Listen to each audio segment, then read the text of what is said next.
Hi guys, I hope you all are doing great. हम लोग बात करें हमारे डेली करंट अफेयर सेशन की, जो सुबह 4 बजे अवेलेबल हो जाता है हमारे दोनों चैनल्स पिनाकुलर फ्रंटियर IAS पर। आज की तारीख है 28 सितंबर 2022। दोनों चैनल्स को सब्सक्राइब करें, बेल आइकन को जरूर प्रेस करना है ताकि हमारी आने वाली हर वीडियो की नोटिफिकेशन आपको मिल सके। हमारी दो वेबसाइट्स हैं sscjlpnacle.com और baljeetdhaka.com। साथ ही साथ for daily videos, PDF and monthly magazine आप हमारे टेलीग्राम हैंडल्स फ्रंटियर IAS और SS ऑनलाइन को ज्वाइन जरूर करें। स्टार्ट करेंगे प्रीवियस क्विज के साथ। मैंने आपसे पहला क्वेश्चन पूछा था कि रुपया व्यापार के लिए भारतीय रिजर्व बैंक की मंजूरी पाने वाला पहला भारतीय बैंक कौन सा है। करेक्ट आंसर था यूको बैंक। और दूसरा क्वेश्चन पूछा था कि स्वदेश दर्शन योजना किस केंद्र मंत्रालय की एक पहल है। करेक्ट आंसर था मिनिस्ट्री ऑफ टूरिज्म। स्टार्ट करेंगे। फर्स्ट क्वेश्चन है, किस मंत्रालय ने एक अनूठी प्रतियोगिता स्वच्छ टॉयकथॉन शुरू की है। करेक्ट आंसर है आवास और शहरी मामलों के मंत्रालय। डिटेल्स देख लो। तो आवास और शहरी मामलों के मंत्रालय ने कचरे से खिलौना बनाने के लिए एक अनूठी प्रतियोगिता स्वच्छ टॉयकथॉन शुरू की है। इसे 26 सितंबर 2022 को एक वर्चुअल प्रोग्राम में लॉन्च किया गया है। यह प्रतियोगिता 17 सितंबर 2022 के सेवा दिवस से 2 अक्टूबर 2022 के स्वच्छता दिवस तक स्वच्छता संबंधी पहल को बढ़ावा देने के लिए गतिविधियों के एक पखवाड़े स्वच्छ अमृत महोत्सव के तहत शुरू की जा रही है। सूखे कचरे का उपयोग करके खिलौनों के डिजाइन में नवाचार लाने के लिए प्रतियोगिता व्यक्तियों और समूहों के लिए खुली होगी। यह कुशल डिजाइनों पर ध्यान केंद्रित करेगी जिन्हें न्यूनतम सुरक्षा मानकों यानी मिनिमम सेफ्टी स्टैंडर्ड्स का अनुपालन करने वाले खिलौनों पर बड़े पैमाने पर दोहराया जा सकता है। प्रतियोगिता का आयोजन MyGov के इनोवेट इंडिया पोर्टल पर किया जाएगा। नेक्स्ट क्वेश्चन देखो। हाल ही में लॉन्च किए गए भारतीय सांकेतिक भाषा डिक्शनरी मोबाइल एप्लीकेशन का नाम क्या है।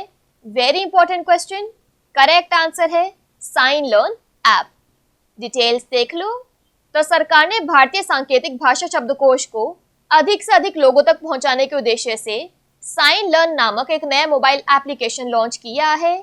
ऐप जो एंड्रॉइड और आईफोन दोनों के लिए उपलब्ध है, सामाजिक न्याय और अधिकारिता राज्य मंत्री प्रतिमा भौमिक द्वारा लॉन्च किया गया था।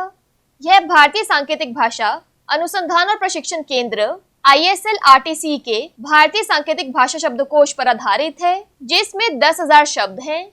ISLRTC ने NCERT के साथ NCERT पाठ्य पुस्तकों को कक्षा 1 से 12 तक भारतीय सांकेतिक भाषा में परिवर्तित करने के लिए समझौता ज्ञापन पर हस्ताक्षर किए ताकि पाठ्य पुस्तकों को सुनने में अक्षम बच्चों के लिए सुलभ बनाया जा सके।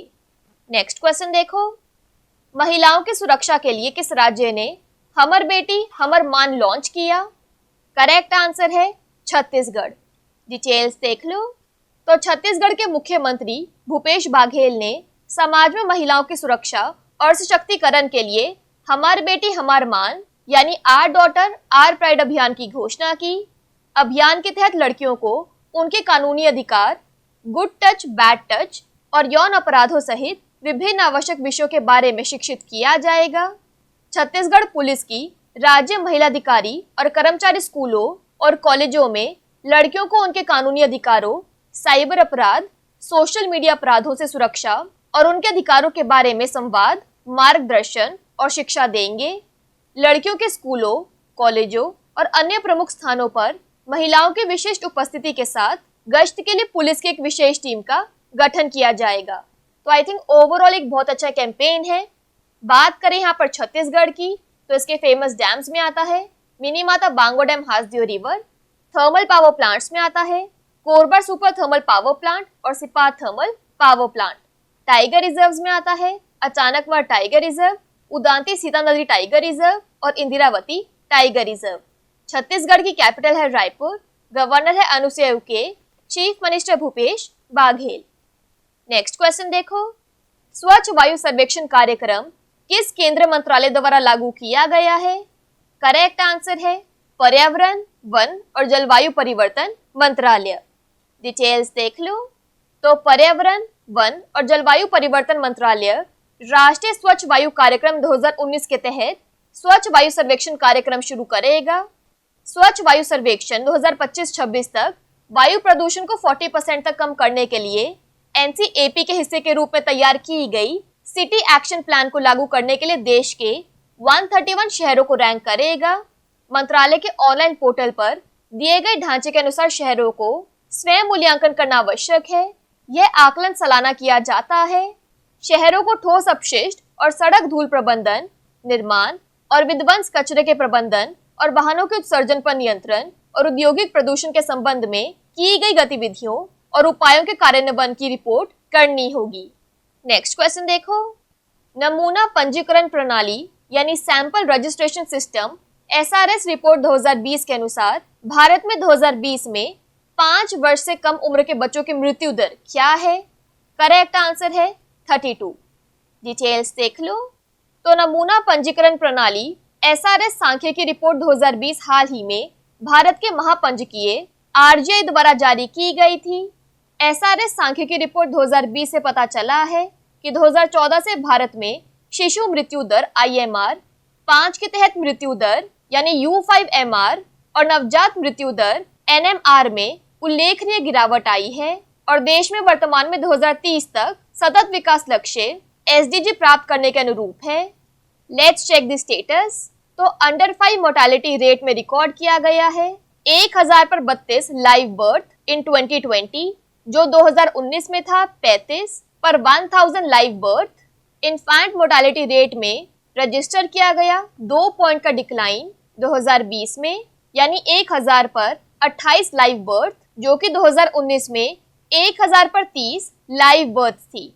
आगे बात करें तो 6 राज्य और केंद्र शासित प्रदेशों ने 2030 तक प्रति 1000 जीवित जन्मों पर 12 से कम मौतों के NMR यानी नियोनेटल मोर्टेलिटी रेट के संयुक्त राष्ट्रीय SDG लक्ष्य को पहले ही प्राप्त कर लिया है। नेक्स्ट क्वेश्चन देखो। किस भारतीय लेखक ने जर्मन पेन पुरस्कार जीता है? करेक्ट आंसर है मीना कंडासमी। डिटेल्स देख लो। तो भारतीय लेखिका और कवियत्री मीना कंडासमी को जर्मनी के डर्मस्टेड में पेन सेंटर द्वारा इस वर्ष के हरमन केस्टन पुरस्कार के प्राप्तकर्ता के रूप में घोषित किया गया है।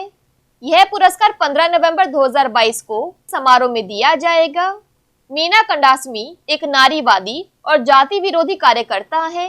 वह ब्राह्मणवादी व्यवस्था द्वारा लिंग, जाति, कामुकता, पितृसत्ता और उत्पीड़न से संबंधित मुद्दों पर काम करती हैं। उनके कुछ फेमस काम हैं 2021 में तमिल टाइग्रेसेस, 2006 में टच, 2014 में जिप्सी गॉडेस और 2010 में मिस मिलिटेंसी। यह उन्हें तस्वीर में देख लीजिए। नेक्स्ट क्वेश्चन देखो। भारत का पहला वानिकी विश्वविद्यालय किस राज्य में स्थापित किया जाएगा? करेक्ट आंसर है तेलंगाना। डिटेल्स देख लो। तो तेलंगाना विधानसभा और परिषद ने वानिकी विश्वविद्यालय अधिनियम को मंजूरी दे दी है। ये पॉइंट आपके लिए इंपॉर्टेंट है। यह भारत का पहला और दुनिया का तीसरा वानिकी विश्वविद्यालय होगा। दुनिया में केवल रूस और चीन में ही ऐसे विश्वविद्यालय हैं। तेलंगाना सरकार ने फॉरेस्ट कॉलेज और अनुसंधान संस्थान FCRI हैदराबाद को एक पूर्ण वानिकी विश्वविद्यालय में विस्तारित करने का निर्णय लिया है। इस अपग्रेडेशन से छात्रों की संख्या 360 से बढ़कर 726 हो जाएगी और कर्मचारियों की संख्या 118 से 210 हो जाएगी। तेलंगाना के मुख्यमंत्री के चंद्रशेखर राव इस यूनिवर्सिटी के चांसलर होंगे। बात करें यहाँ पर तेलंगाना की तो इसके डैम्स और रिवर्स में आता है Nagarjuna Sagar dam Krishna, Srisailam dam Krishna, Nizam Sagar dam Manjira, Shri Rama Sagar Godavari. Wild life sanctuaries में आता है Pocharam wild life sanctuary, Kinnerasani wild life sanctuary, Manjira sanctuary, Pakhal wild life sanctuary और Eturnagaram wild life sanctuary. Telangana की कैपिटल है हैदराबाद। गवर्नर है तमिलिसाई सौंदरराजन। CM है के चंद्रशेखर राव। नेक्स्ट क्वेश्चन देखो। ESIC के नए महानिदेशक के रूप में किसे नियुक्त किया गया है? करेक्ट आंसर है राजेंद्र कुमार। डिटेल्स देख लो।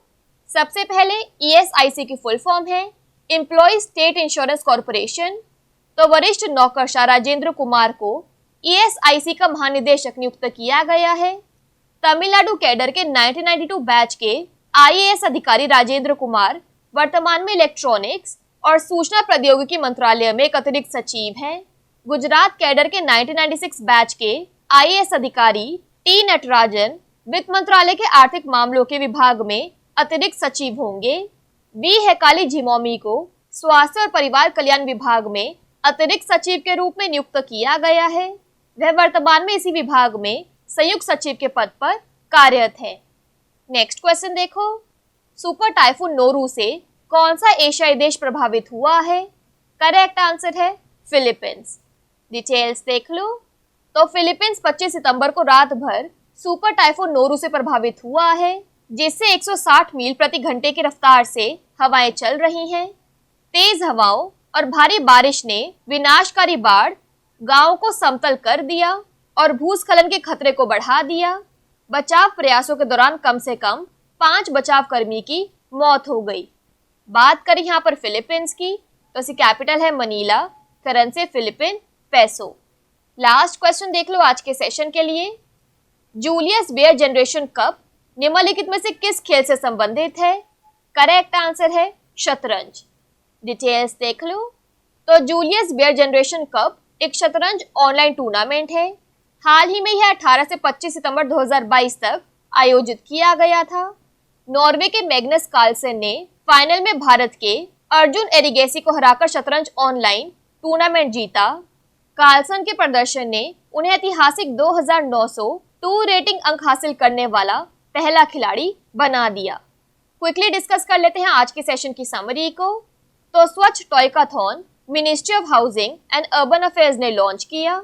Indian sign language ISL dictionary mobile application का नाम है साइन लर्न ऐप। हमर बेटी हमर मान कैंपेन छत्तीसगढ़ में लॉन्च किया गया। Swachh Vayu Sarvekshan program ministry of environment, forest and climate change ने लॉन्च किया। Sample registration system SRS report 2020 में अंडर 5 मोर्टालिटी रेट है 32। इंडियन ऑथर बीना कंडासिमी ने जर्मन पेन अवार्ड जीता है। इंडिया का पहला यूनिवर्सिटी ऑफ फॉरेस्ट्री तेलंगाना में सेटअप किया जाएगा। ESIC के न्यू DG बने हैं Rajendra Kumar. Super typhoon Noru ने फिलीपींस को अफेक्ट किया है और Julius Baer Generation Cup chess से रिलेटेड है। बात कर लेते हैं आज के सेशन के क्विज फॉर द डे के। आपका पहला क्वेश्चन है, ICMR के नए महानिदेशक के रूप में किसे नियुक्त किया गया है? और आपका दूसरा क्वेश्चन है, अंत्योदय दिवस भारत में प्रतिवर्ष डैश को मनाया जाता है। दोनों क्वेश्चंस हमारे प्रीवियस सेशन से हैं। इनके आंसर नहीं आएगा तो उनको चेक कर लेना। दोनों चैनल्स को सब्सक्राइब करें, बेल आइकन को जरूर प्रेस करना है ताकि हमारी आने वाली हर वीडियो की नोटिफिकेशन आपको मिल सके। हमारी दोनों वेबसाइट्स और टेलीग्राम हैंडल्स को ज्वाइन जरूर करना है। Thank you so much. I will see you in my next session.